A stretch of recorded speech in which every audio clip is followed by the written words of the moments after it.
Hey there, it's Kay, and thank you so much for joining me for today's budget video. Today I'll be sharing with you guys my real number paycheck budget, my first one for May 2021. But before I get started, I do want to give a huge shout out to my returning subscribers. Thank you guys for joining me again. There are over 600 of you, which is such a huge milestone. Thank you guys so much. And if you're new to my channel, I would love to see you subscribe down below to continue following me on my journey from here on out, because we are going to be at 1,000 soon enough and I can't wait. So without further ado, let's get into this budget. So if you haven't already seen my monthly estimated budget video, I highly recommend you go check it out just so that you know where these estimated budget numbers came from for my Paycheck 1 budget. But I did get paid and my paycheck was $14.63. So that's the real numbers that we are going to be working with here. So let me zoom in for you guys. A lot of you guys watch on mobile, so I just want to make sure you're able to see it. So we have 14.63. And oh yeah, I forgot I changed out. I found blue cartridges for my Frixion pen, and that's why I marked it with a blue washi. So 14.63 was my only work income, and then I got a Visa gift card from my parents for my birthday, so I'm taking that in as a form of income because I'm going to be putting that into sinking funds, or a sinking fund. So I'm going to take in that $400. So we're actually working with 1863. And 1863 is going to be putting us into a surplus of 213. So my paycheck was 213 more than I budgeted for.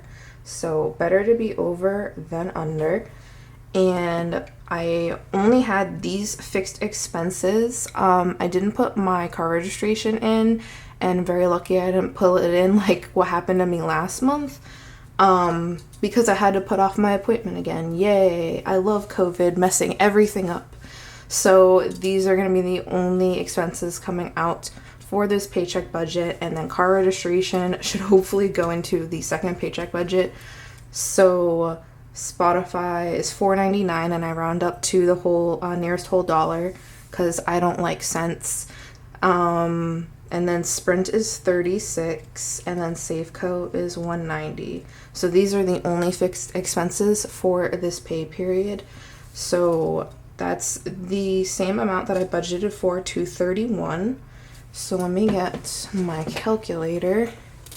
And I actually think I might buy a new calculator because I was able to get it approved for me to have my schedule at work modified so that I could take one class. So I know I said I was going to be leaving school, but I won't be like leaving school. I'm just going to be taking school very slowly. So since I'm going to be staying in school, I'll probably get myself a new calculator as a treat. So we have 1863 subtract 231, 1632.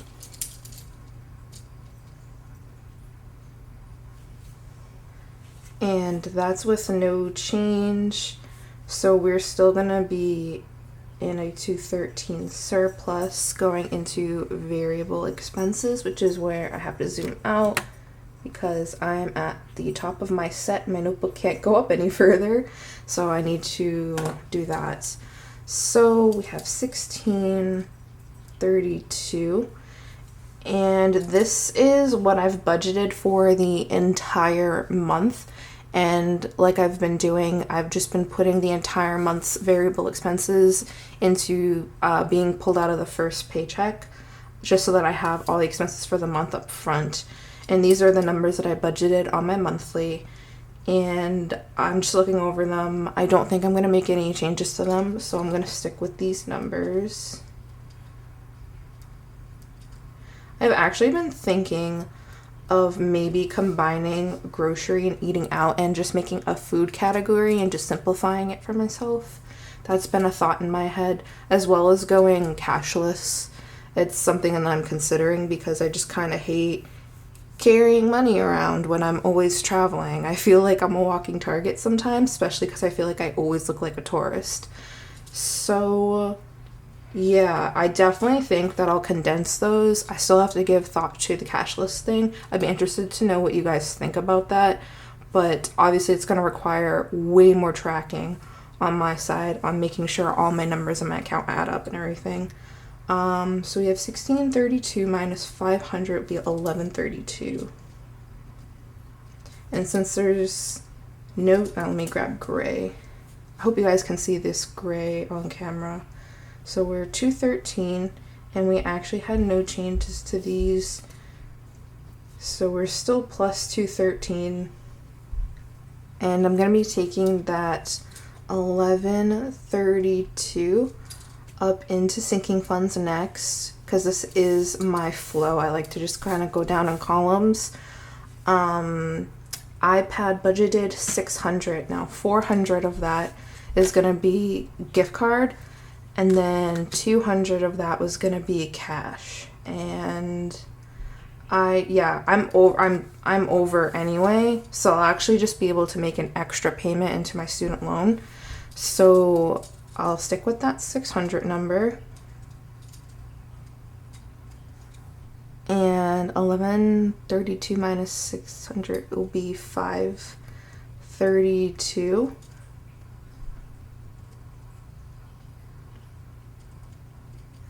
And we were still surplus here. So if my math is all correct, 532 minus 319 should be 213. And it is, yes, math. Love how it works out. So plus 213, and then we're gonna be deficit 213 because we went 213 over what we budgeted for, which isn't a bad thing. It's always good to be over in your debt payment. And that's how we're gonna net zero in the budget and zero out the budget.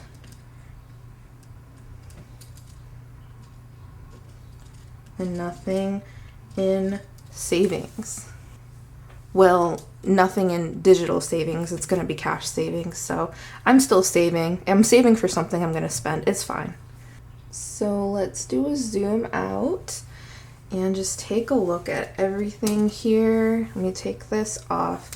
Yeah, so we needed 612 to completely pay off Nelnet A this month, and I did 532 out of 612, so I do want to mark that. So we're very far into that goal, actually. 532 divided by 612 times 100. Yeah, I'm 87% to that goal for the month, which is great because my next paycheck is usually just like rent and that with a little bit left over. So it'll definitely be paid off this month. I foresee it. I'm very excited for it. So if you made it to the end of the video, thank you so much for watching. I greatly appreciate it, and I would love to see you leave a like on the video as well as comment down below. Tell me what you think about cashless envelopes, or just using your debit account. Or if you think I should stick with the cash method. I'd be interested to know what you think about that too. And if you're not already subscribed to my channel, I really hope you join me and subscribe down below because it's totally free. And I hope to catch you in the next video. Peace out, guys. Yeah, that's the people in the camera and they're watching us.